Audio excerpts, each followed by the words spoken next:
Hello, welcome to your favorite paranormal podcast out in the sticks. I'm your host, Shannon. With me, as always, is my storyteller from the same fella, my sister, Christina. Hey, everybody. What's up? We're finally back. We're finally recording an episode. I'm so sorry.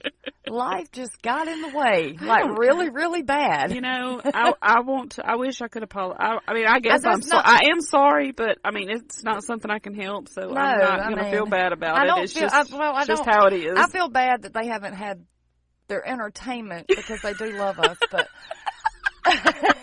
I'm sorry you haven't been able to hear my voice lately. Poor you. I'm kidding. Poor pitiful you. I do feel bad about it, but like you said, it's not something that could be helped, and so, you know. Life is life. Just is what it is. It is. I hope everybody's had, good 3 weeks. Good start to the year. Yeah, we have only seen you one time this year. Golly, I'm so sorry. Yeah, just is what it is. This one, I have to honestly say, this one is my fault. My brain was not in a place where it needed to be able to do this. Yeah, sometimes you just got to take a moment for your mental health. Between the 2 injuries and then taking care of Mama and trying to sell my house, and my brain was just not in the place it needed to be. But we'll get there. We will get there. All right, so enough with that. Yes. What you got for us? Well, today we're going to go to South Carolina. Okay. And we're going to talk about the South Carolina Lunatic Asylum. Oh, my gosh. Is that the proper word? Lunatic? Well, that was the name of it. Okay. Up until later. I forgot what year. Hold on, we'll get later. Get there. Just sometime later. In 1821, the South Carolina State Treasury Department authorized the construction of a publicly funded state-run psychiatric hospital at a cost of $30,000. That all? That's it.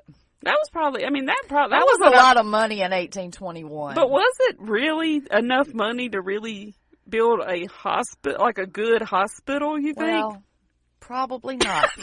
Let's just That's find what I out. was thinking. Let's find out. Like, it probably built a shitty hospital, but not a good hospital. Let's find out. Okay. So, the founding of the hospital was the work of a small group of lawyers, legislators, and doctors, including Samuel Farrow, William Crafts, and Dr. James Davis, who became its first visiting physician. Samuel Farrow. Why do I know his name? That's a familiar. I thought the same thing when I saw that. Maybe I'm thinking about James Darrow. I'm thinking about James Darrow. Maybe. Because that's really close to Samuel Farrow.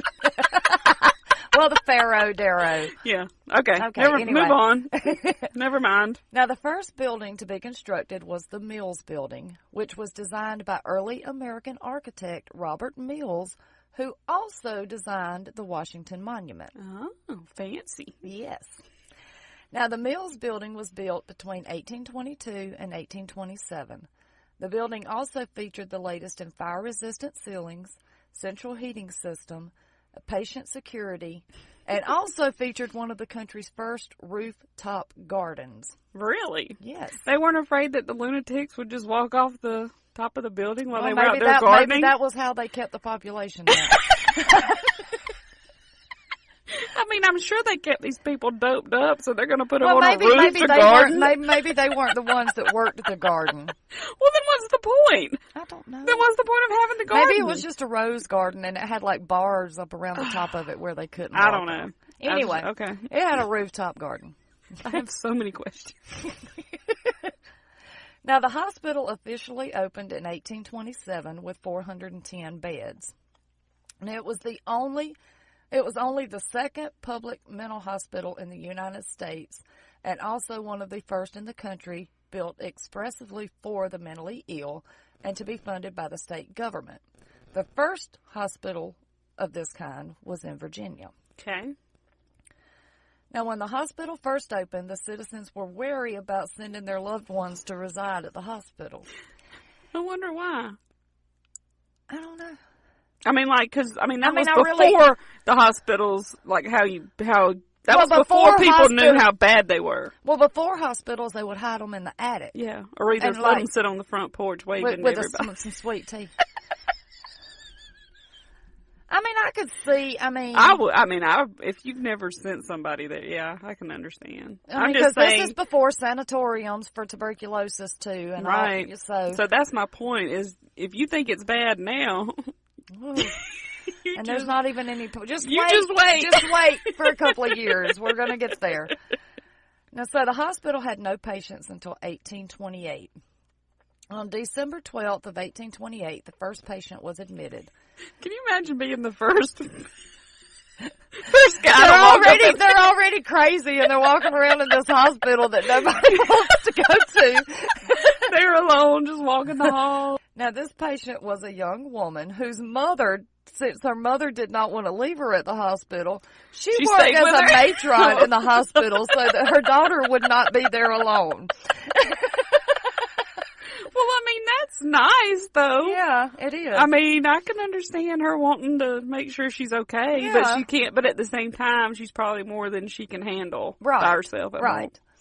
Now, at first, the hospital only opened to paying patients, which means rich people that could pay to have their family members But admitted. If it's government funded, why would they need? Well, I guess because they just didn't have the patients coming in because people were scared to send their loved ones there, and they had to make money so they could only accept. But if it was government run anyway, how are they going to make money anyway? The government is government run, but it's only government run if you have patients. Oh. You get what I'm saying? They're only going to pay if you have patients. Okay. So the government's not giving them, the government's only subsidizing the patients, not the hospital. Right. Okay, I got you.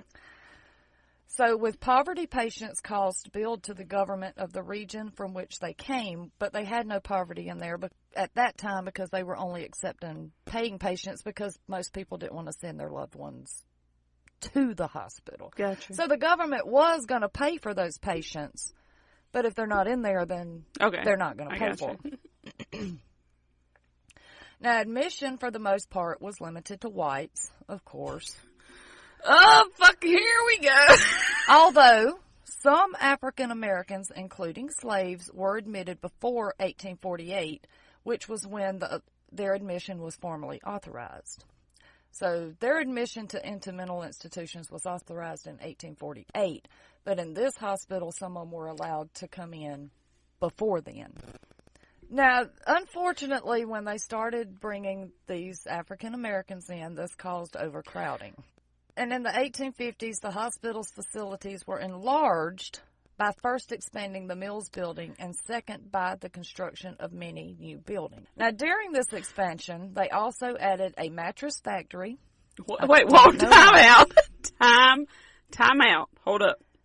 You said a mattress factory? They made mattresses. Okay. I guess kind of like inmates like giving them something like inmates made license card plates. Tags, yeah.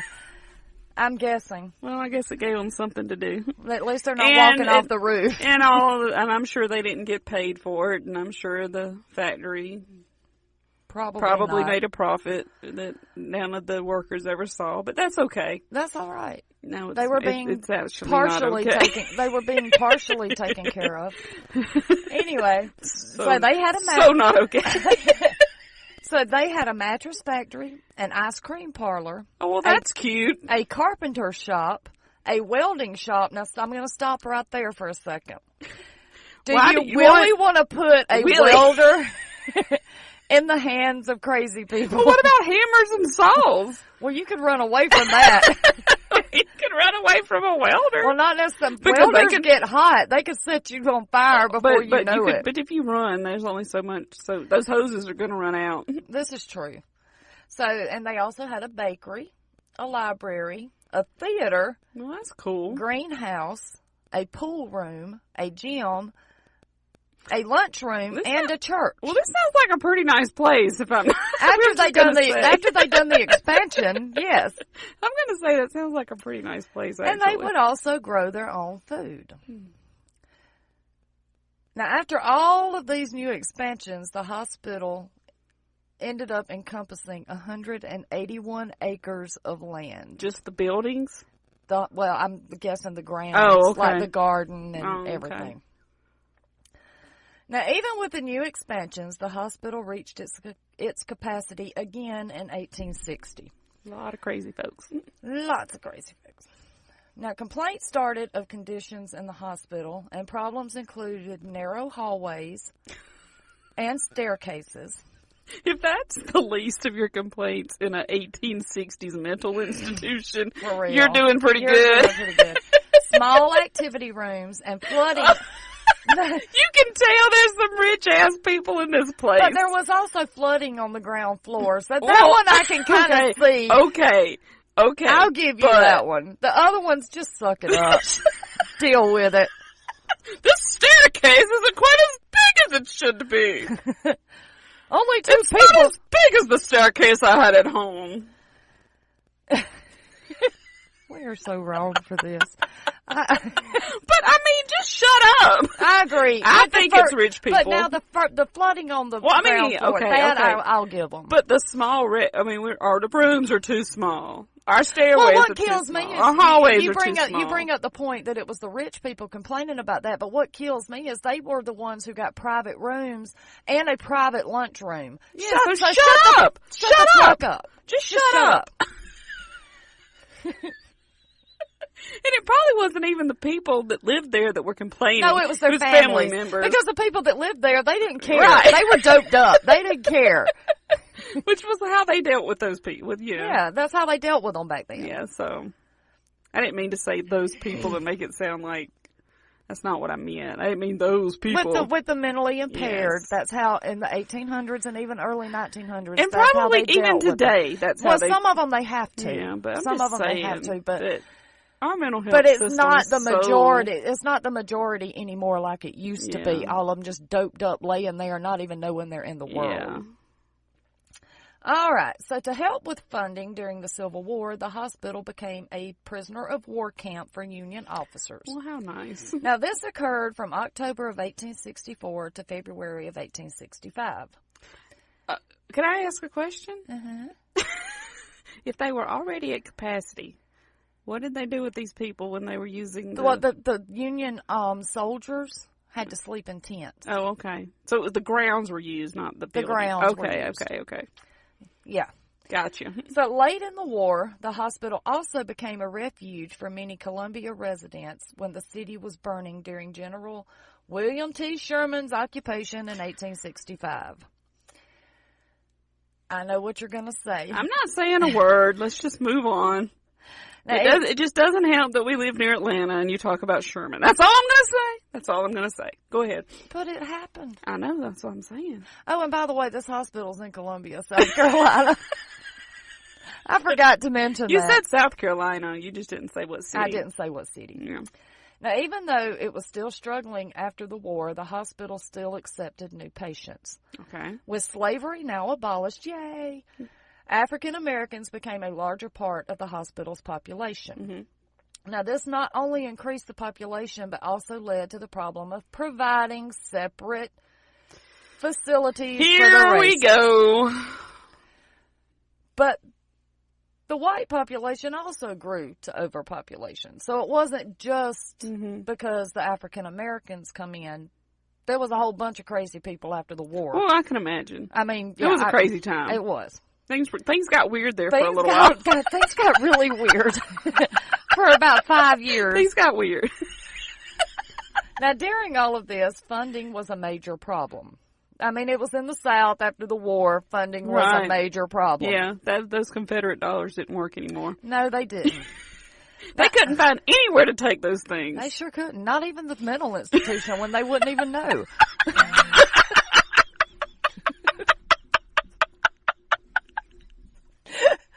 You're wrong. Go ahead. I was wrong for that. Moving on. Now, at first, the superintendent would use his own money to buy food and provisions for the hospital. But eventually, they were forced to cut staff in order to buy food and meet other needs, which is not good when you're cutting staff in a mental institution. And plus, when you're already over capacity. Yeah, right. So you're overwhelming the staff that's left. Right. Well, you're even more overwhelming them because they were overwhelmed to begin with a full staff. Right. And then when you cut the staff in half, I can't imagine. Yeah. Even in a regular hospital, let alone... I'm going to say that I've got a premonition that this is where things get weird. things are going to get a little hairy here for a little while. I mean, it does sound like the people that were in charge of it were trying. They were trying. Yeah. The superintendent, he was trying. But when the government's not backing you up. Right. Because I love our government. But when they don't back you up. I love our country. I don't care too much about government. I won't get into government. That was a sarcastic statement. Hint the sarcasm. I love my country.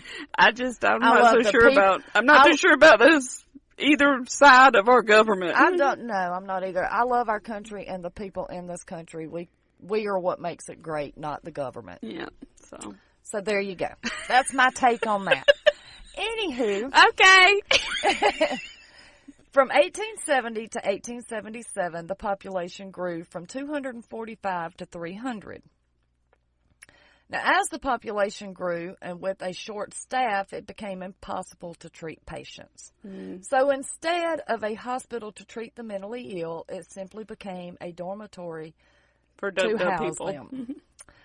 Also in 1870, J.F. Sensor, a Maryland native and former Union Army surgeon, became the superintendent.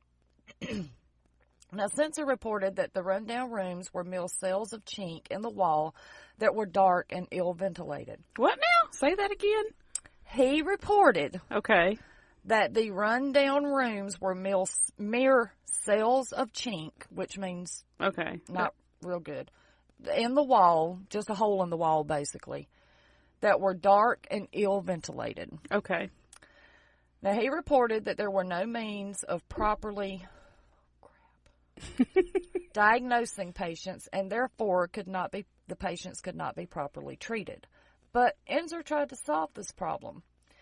To the best of his ability, he started trying to find robots. No.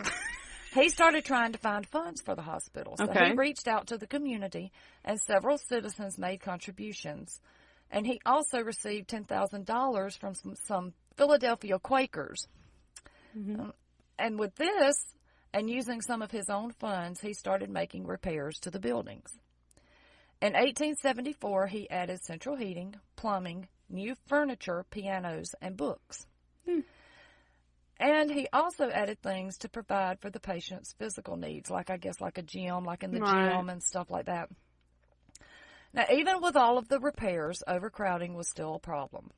And this accelerated in 1871 when the state government assumed the cost of patient care from the counties. The finances of the hospital became more stable in the 1880s after the government took control of it, until the state legislature instructed the superintendent to economize where he could. So we were doing good. And then the government had to say something about it. It's like the 1980s all over again. I know, right? And it's the 1880s. Whoa. Maybe that happens every 100 years or get ready, or all about you every people, 5 years. Get ready, all you people in the 2080s, because it's coming. Oh, it's already here. Besides, we'll be long gone by then. Well, I know that. That's why I'm warning them. Earth won't be here in 2080. Okay, so while the other states in the country were raising their per capita spending per patient, the South Carolina Lunatic Asylum was reducing theirs. The cost per patient was reduced from $202 to $140 by 1888. Is this a year? Well, 8 years, but still. But I mean, that's a year, not like a monthly. Yeah, that's yeah. 9 years later, they went from 202 to 140. But just wait. Oh my God! 9 years later, it had fallen to a mere $107.80 per patient. A year. Yes. And that's basically just minimal food, basically. Yeah. It's not clothing or anything. And this was one of the lowest in the nation. Yeah. This resulted in financial problems for the hospital once again. No, really? No shit, Sherlock. Issues with staffing, funding, and patient conditions persisted into the 20th century. By 1900, the population had reached 1,040 patients. And this place originally 410. But that was before the expansion. Okay. Now, but most of those expansions were recreational. Oh, yeah. If you think about it. True. So, in 1900, it had 1,040 patients, and more than 30% of these patients died annually due to poor living conditions and inadequate supervision, which means inadequate supervision. They didn't have enough staff, so they killed each other. Right. Unfortunately. Now, a legislative study in 1909 found many problems with the hospital. They had to do a study. Why didn't they take the money that they used to do this study and give it to the hospital? I agree. Now just saying. Now these problems that their legislative study found included poor sanitation, dilapidated buildings, patients lived in unclean quarters or were forced to sleep in corridors. Didn't we already know this? Exactly.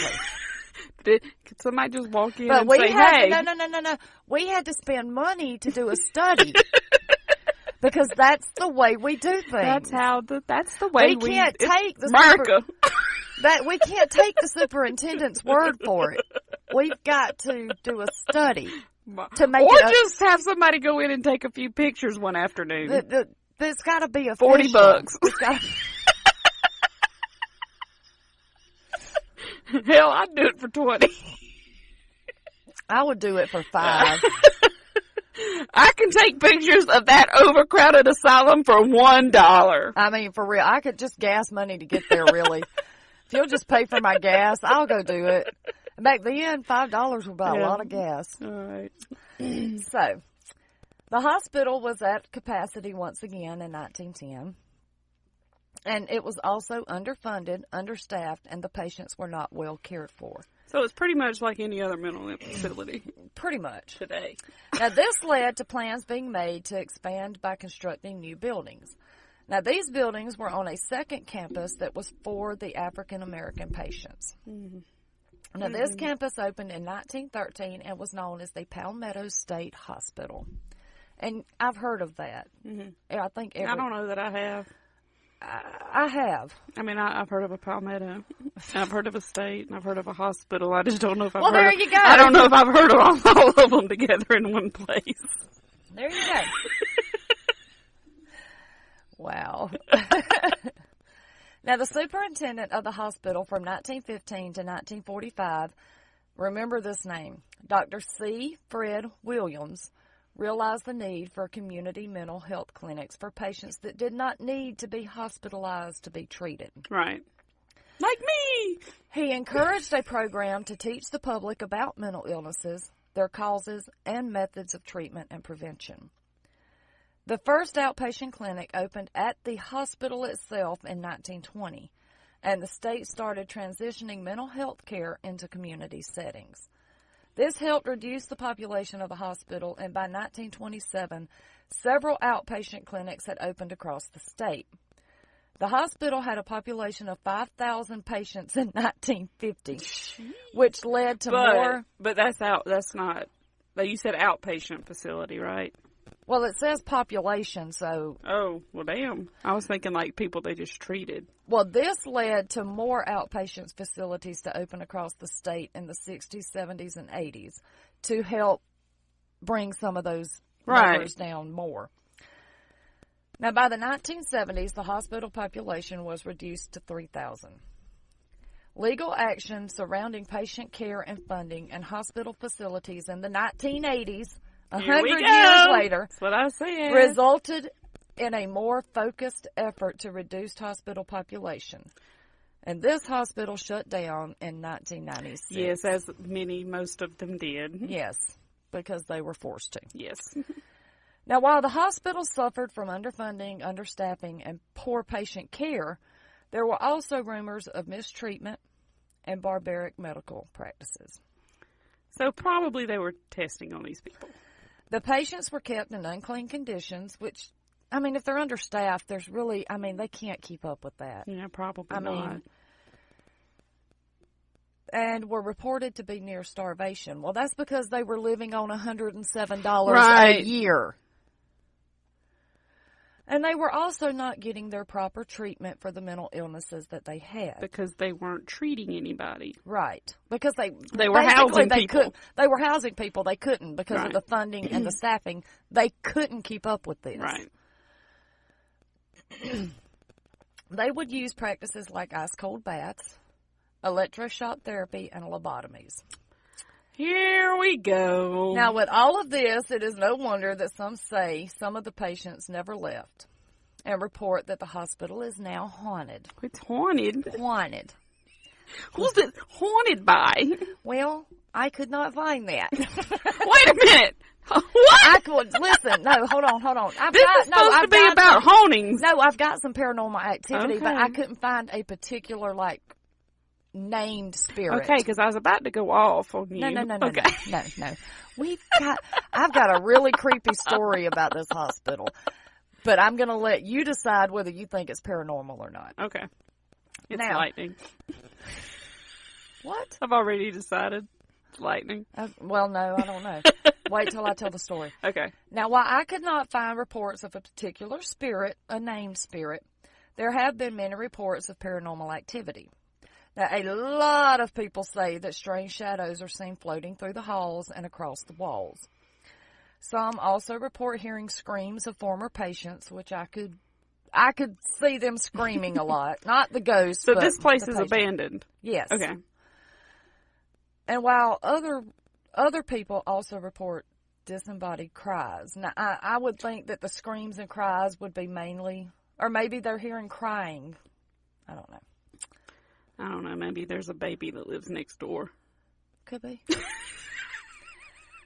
Most people say, but most people and most of the reports that they have are of the feeling of cold spots and hearing residual hospital sounds. So that's the paranormal activity in there. So it's like you're in a hospital and hearing people doing hospital things, but there's no hospital. Isn't that weird? Yeah. Now, I'm going to tell a really creepy story that one guy told. I'm not going to mention the guy's name because, this is just creepy. I personally do not think that this is paranormal. Okay. But let me just tell the story. Well, just tell the damn story already. Now, one really creepy story that I did find, which I believe has nothing to do with the paranormal. Did this guy get, screwed up the butt or something? No. Okay. This story is of a girl who was going through a phase of photography. Who hasn't gone through that phase at some time in their life? Never.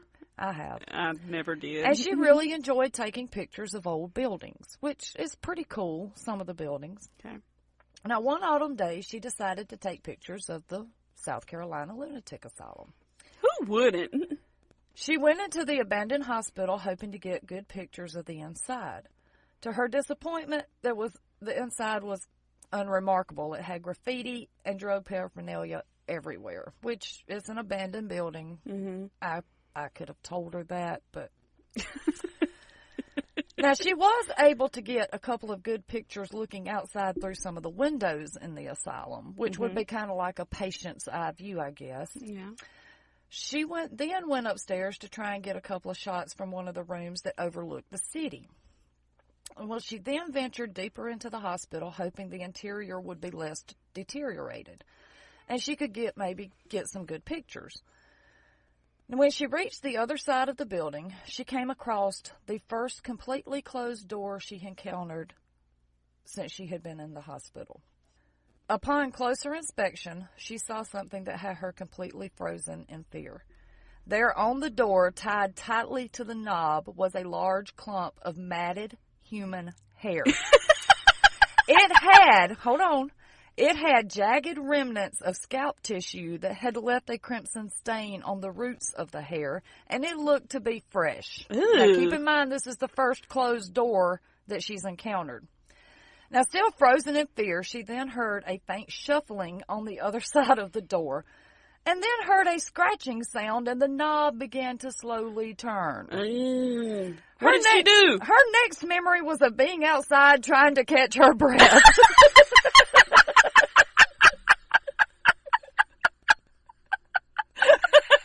I'm with you on that one.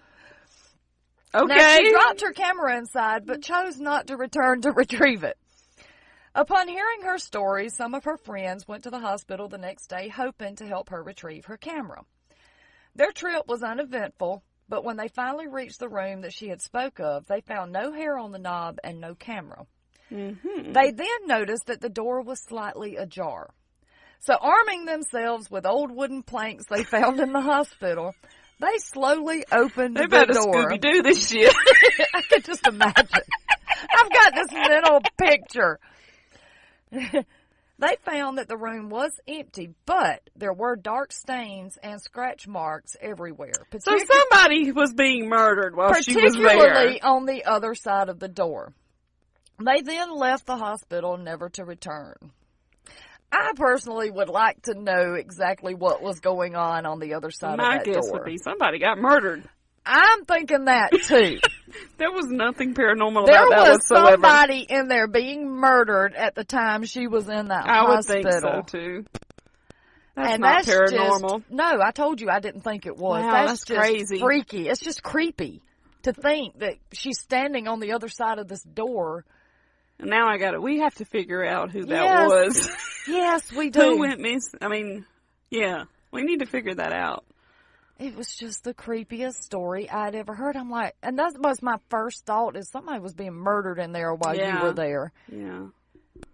So, with this being said, I'm not sure I would recommend visiting the hospital. Apparently a murderer lives there. But if you're brave enough and think you can handle it, go for it. I mean, I'm not going. Have at it. I'm not going. What year did that happen? I will have to go back and look and see if I can find a year. I did not notice a year. Okay. Well, how about that? Well, so I just had to tell that creepy story. Don't go to that hospital, people. People are killing people in it.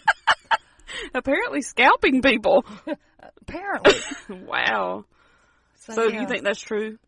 I think it's a true story. I think did she have a picture of the hair? No, because she lost her camera, remember? Well, she didn't lose it before. She didn't lose it until after she saw the hair. But she dropped it running out of there. But when the door started to open. But when I saw the hair, I would have snapped a picture of that shit. But if she left her camera on the floor in there and dropped it, she wouldn't have the picture. But she saw the hair while she still had her camera in her hand. And I get that, but you're saying that she would have proof of it. But if she dropped her camera, the picture would be lost because when they went back to get her camera, the camera wasn't there. Oh, that's true. Okay, never mind.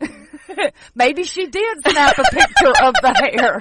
Okay, I'll lay off. All right, guys. Well, that was honestly, if that happened to me, my last thought's going to be, "Ooh, I need to get a picture of this real quick." Damn, that would be my first thought. Jeez.